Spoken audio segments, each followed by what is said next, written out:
ડોશી અને દીકરી. એક સરસ મજાનું ગામ હતું. એ ગામમાં એક ડોશી અને તેની દીકરી રહેતા હતા. ડોશીએ તેની દીકરીના લગ્ન કરીને તેને સાસરે મોકલી દીધી.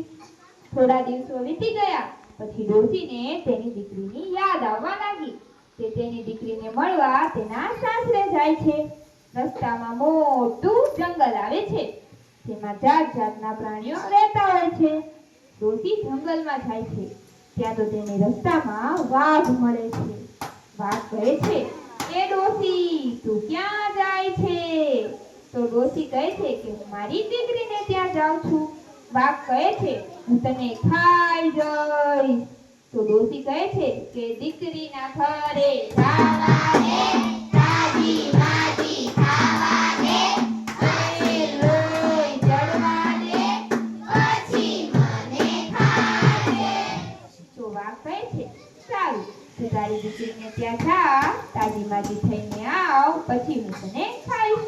તું મને અહીંયા જ મળજે. આમ કહીને વાઘ જતો રહે છે. ડોશી થોડી આગળ જાય છે તો ત્યાં તેને રસ્તામાં શિયાળ મળે છે. શિયાળ કહે છે, એ ડોશી તું ક્યાં જાય છે? તો ડોશી કહે છે કે હું મારી દીકરીને ત્યાં જાઉં છું. તો શિયાળ કહે છે, હું તને ખાઈ જઈશ.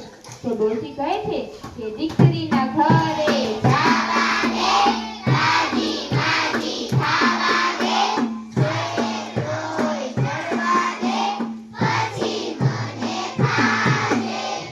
તો શિયાળ કહે છે, સારું તું તારી દીકરીને ત્યાં જા, તાજી માજી થઈને આવ, હું પછી તને ખાઈશ. તું મને અહીંયા જ મળજે. આમ કહીને શિયાળ પણ જતું રહે છે. ડોશી રસ્તામાં થોડી આગળ જાય છે તો તેને રીંછ મળે છે. રીંછ ડોશીને કહે છે, એ ડોશી તું ક્યાં જાય છે? તો ડોશી કહે છે, હું મારી દીકરીને ત્યાં જાઉં છું. તો રીંછ કહે છે, હું તને ખાઈ જઈશ. તો ડોશી કહે છે કે દીકરીના ઘરે જાવા દે, તાજી માજી ખાવા દે, શેર લોહી જડવા દે, પછી મને ખાજે.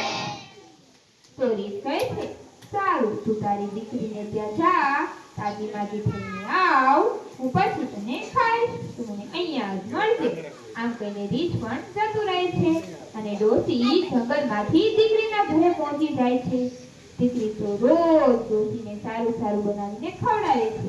ક્યારેક શીરો બનાવે, ક્યારેક ભજીયા બનાવે, તો પણ ડોશી સારી થતી નથી અને ચિંતામાં રહે છે. દીકરીએ એક દિવસ ડોશીને પૂછ્યું, માં હું તમને રોજ સારું સારું બનાવીને ખવડાવું છું, તમારું આટલું બધું ધ્યાન રાખું છું, તો પણ તમે પરેશાન કેમ રહો છો? ડોશીએ જંગલમાં બનેલી બધી ઘટના તેની દીકરીને કહી.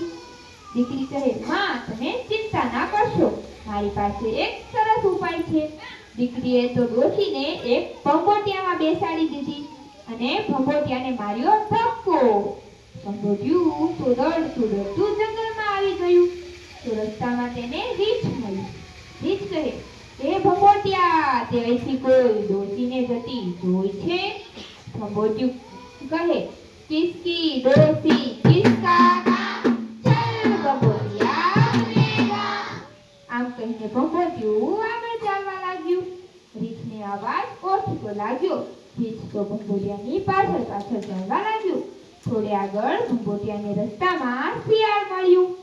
શિયાળ કહે છે, એ ભંભોટિયા તે અહીંથી કોઈ ડોશીને જતી જોઈ છે? તો ભંભોટિયું કહે છે, કિસકી ડોશી કિસકા કામ, ચલ ભંભોટિયા બનેગા.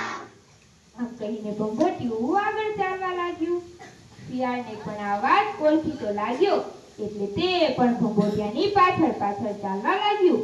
ભંભોટિયું આગળ પહોંચ્યું તો રસ્તામાં તેને વાઘ મળ્યો.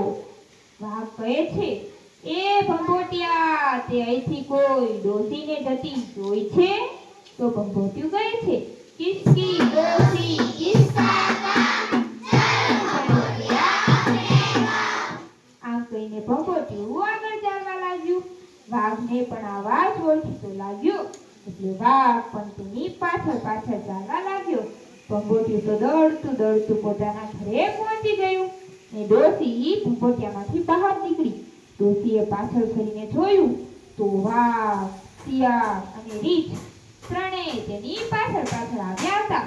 ડોસીએ તો ઝડપથી હાથમાં રાખ લીધી અને તે ત્રણેય ઉપર ઉડાડી અને ઝડપથી પોતાના ઘરમાં જતી રહી. તો બાળ મિત્રો, આ વાર્તા પરથી આપણને શીખવા મળે છે કે ગમે તેવી મુશ્કેલ પરિસ્થિતિ હોય તો પણ આપણે એનો સામનો હિંમતપૂર્વક કરવો જોઈએ. પરિસ્થિતિ હોય તો પણ આપણે ડરવું જોઈએ નહીં. અસ્તુ. મજા આવી ને?